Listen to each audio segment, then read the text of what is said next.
Oh, hello there! I know you're all expecting to see Lexatron this afternoon, but she's otherwise engaged. So I, the mighty Shockwave, will be bringing you a special bulletin regarding the premiere of Transformers Prime Beast Hunters. Now, first off, can I say, it's just wonderful to get some screen time. Hey there, and welcome to episode 3 of Masterpieces. I am not otherwise engaged, like Shockwave would have you believe. I don't know what he was doing, but anyway. I am going to talk to you about the first episode, the premiere of Transformers Prime Beast Hunters. And I'm only going to talk about episode 1. I know it aired as a movie in segments, but I'm only going to talk about the first part. If you've seen the other parts, I will be doing videos about those, but as the weeks go on in weekly updates. So I'm only going to talk about part 1 here. If you've seen part 2, my video for that will be up next week. If you haven't seen part 1, don't watch this. There be spoilers ahead, and I don't want to ruin anything for you, so go watch the episode, then come back and watch my video. That being said, let's talk about it. Oh my goodness, all the feels that I got from this episode. So many feels! It's very exciting, first episode. Although not really much happens. I mean, for the most part, the episode is basically a general...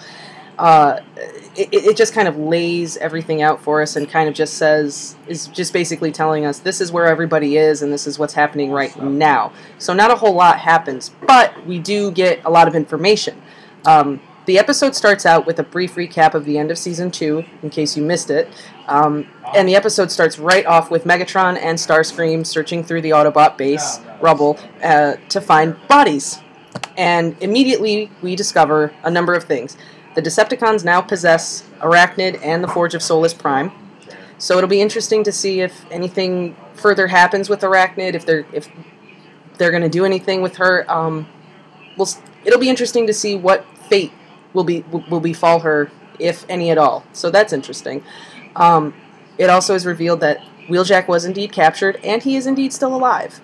In Decepticon custody, mind you, but he's still alive.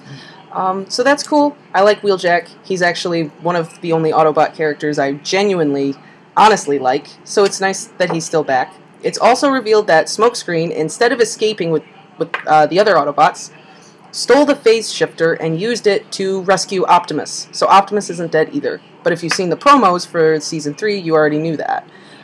So once again, the writers don't have any ball bearings to kill Autobot characters, apparently.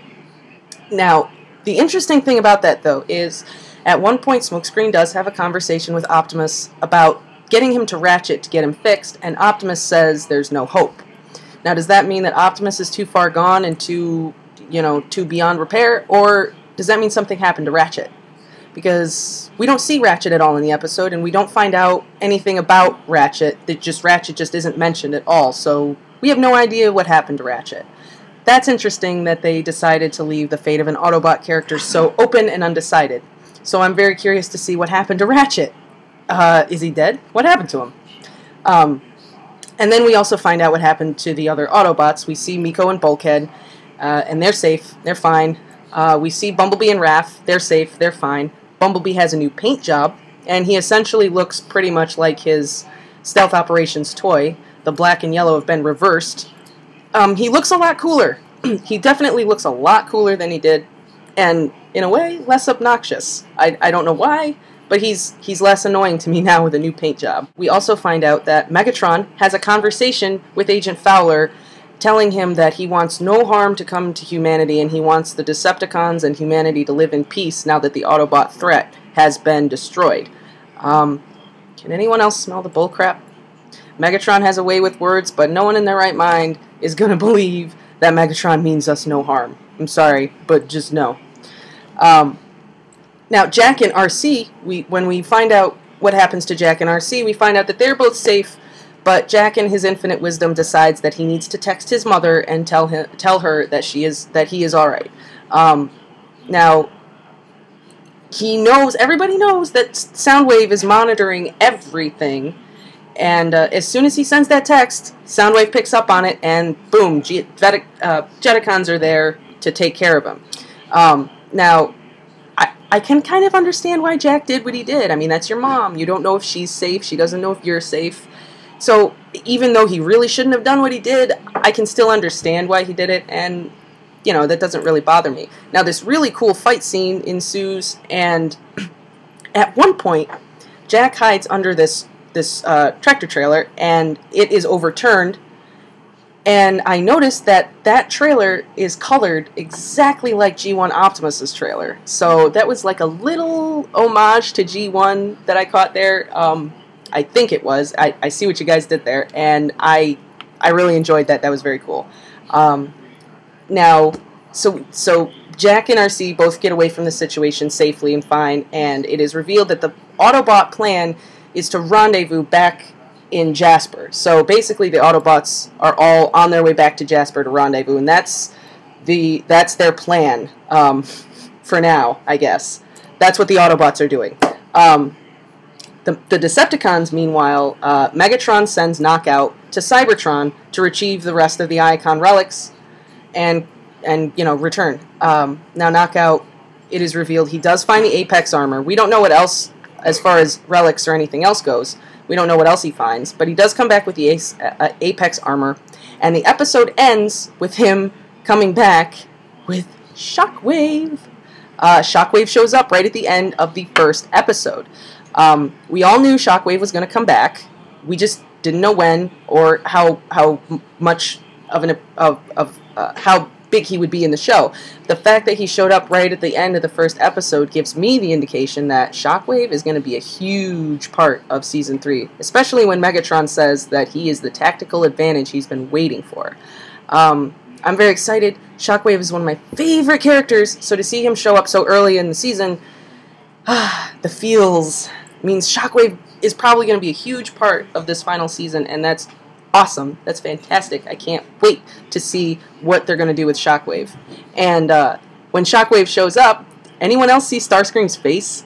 He looked terrified. As soon as Shockwave walked through that space bridge, Starscream just had this look on his face like, oh shit, you know? That was great. I love it when Starscream's scared. So that was funny. And I'm excited. Shockwave is back already. That's basically the episode. It's basically just a setup. Megatron is sitting really, really pretty right now. He's in his fortress. He's got his big throne. He's got all the power. The Autobots are scattered. He's confident. And seeing this confident Megatron is really awesome. Season 2 was kind of like their Empire Strikes Back. So the Decepticons really just are in control, and they have all the power. They have all the advantage.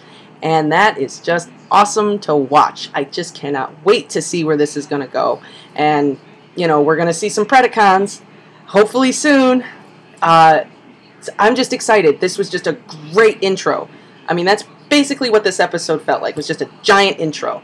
This is the situation. This is what's going on. And they did it very well. The show definitely still has kind of a darker undertone that started with Season 2. And so it's got more of an adult kind of feeling to it. I mean, it's still a kids show, and kids can still enjoy it, but the writers are definitely aware that there is a huge adult audience for this show, and that there are adults who still watch cartoons and enjoy them. So it's nice that they are writing the show with that in mind. And on top of that, the animation looks better than ever.